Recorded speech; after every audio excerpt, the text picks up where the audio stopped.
Sejam bem-vindos e bem-vindas a mais um encontro aqui no nosso canal. Eu sou Cristiano Andrade, psicólogo clínico e da saúde. É sempre uma alegria reencontrar você aqui nos nossos encontros que potencializam grandes reflexões e provocações sobre as modificações de comportamento no cotidiano. Hoje vamos falar sobre o cuidado como um ato de promoção em saúde mental. Estamos no Setembro Amarelo e seguimos a nossa trajetória cuidando para que melhores condições psíquicas e sociais a comunidade possa vir a ter.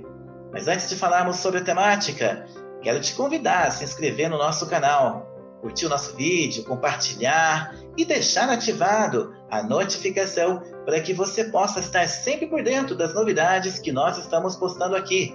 E vamos então falar sobre a nossa temática de hoje, que é o cuidado como um ato de promoção da saúde mental. Então hoje estamos recebendo a psicóloga Karine Naldi-Salchenko.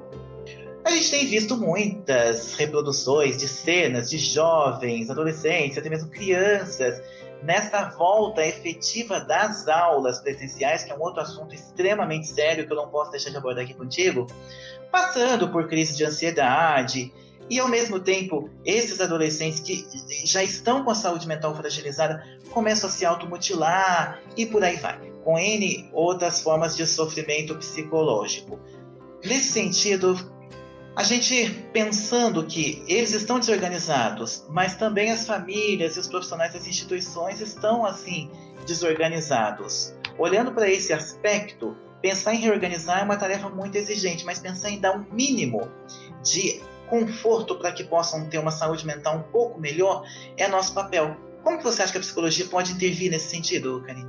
Puxa, eu vejo que nós saímos de uma situação pandêmica, né, em que os índices de sofrimento humano só aumentaram, né, Cristiano? Então, sim, aumentaram a violência contra a mulher, por exemplo, as mulheres estando reclusas, as que tiveram a possibilidade de ficar reclusa, né, isolada, perdão, em casa. Nós temos índices alarmantes do uso de substância psicoativa no período da pandemia, né? Transtorno mental, pessoas que já viviam com transtornos mentais também sendo intensificados em função da situação pandêmica, né?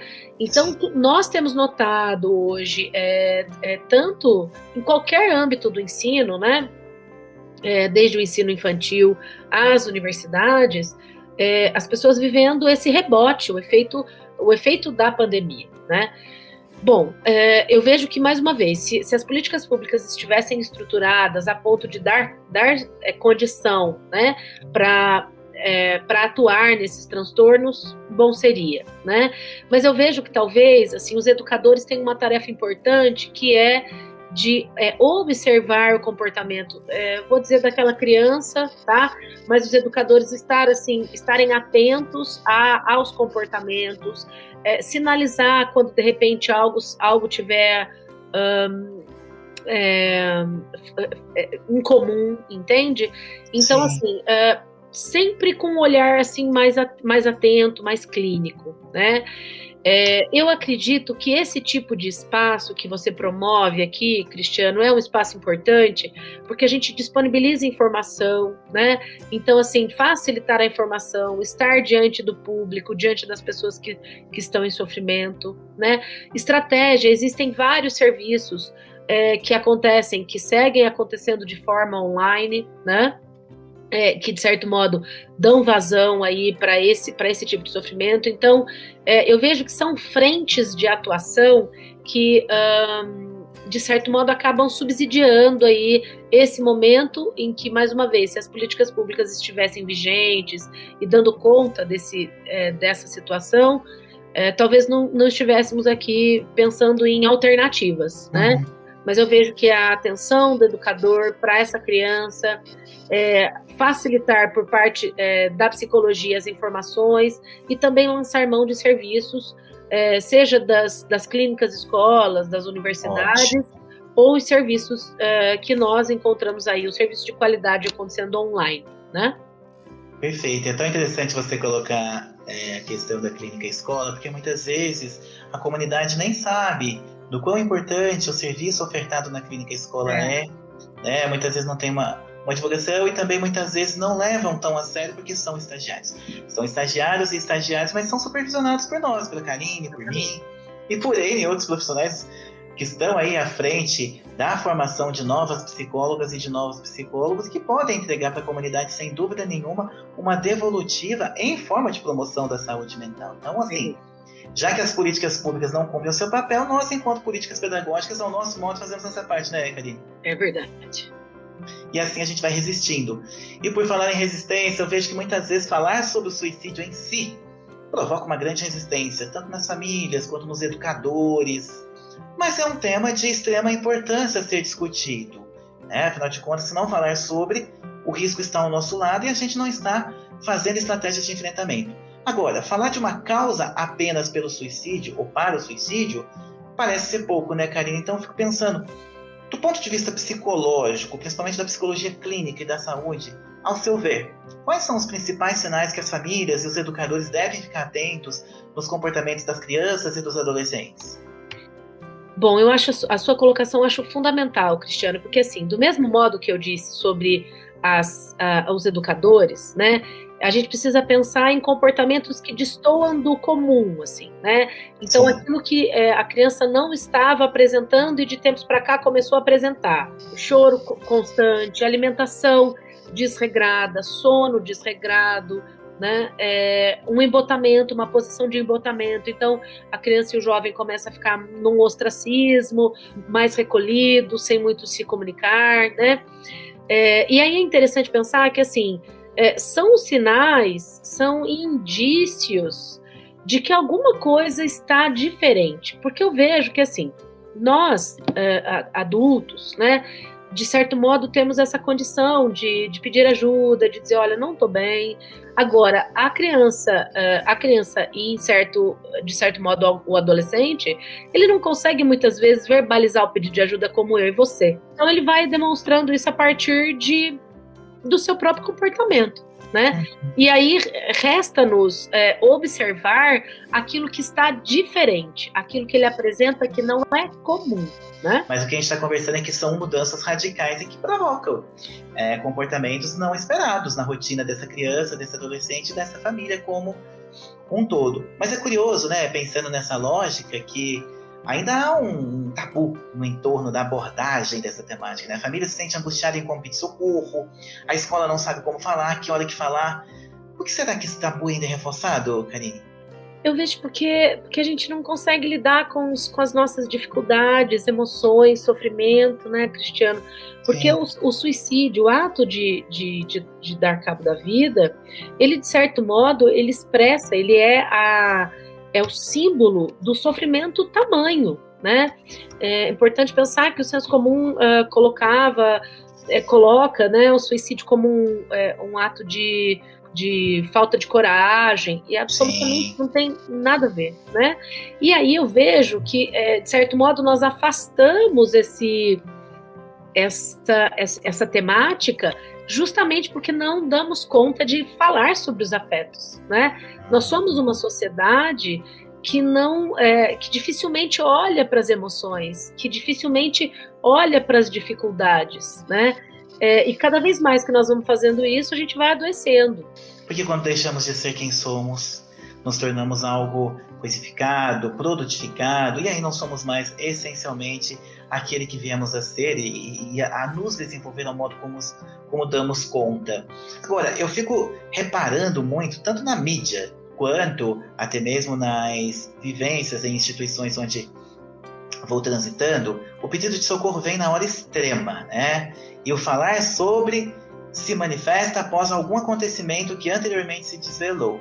Mas existe um momento certo para falar sobre, Karine? Ou a gente pode, vamos falar assim, já que temos pessoas sobre o assunto interessadas em falar, então vamos falar desse assunto. Ou você acha que temos que ter, sim, uma deixa para que possamos abordar? Eu vejo que nós precisamos falar sobre as nossas emoções, sobre os nossos afetos, sobre aquilo que nos incomoda, né?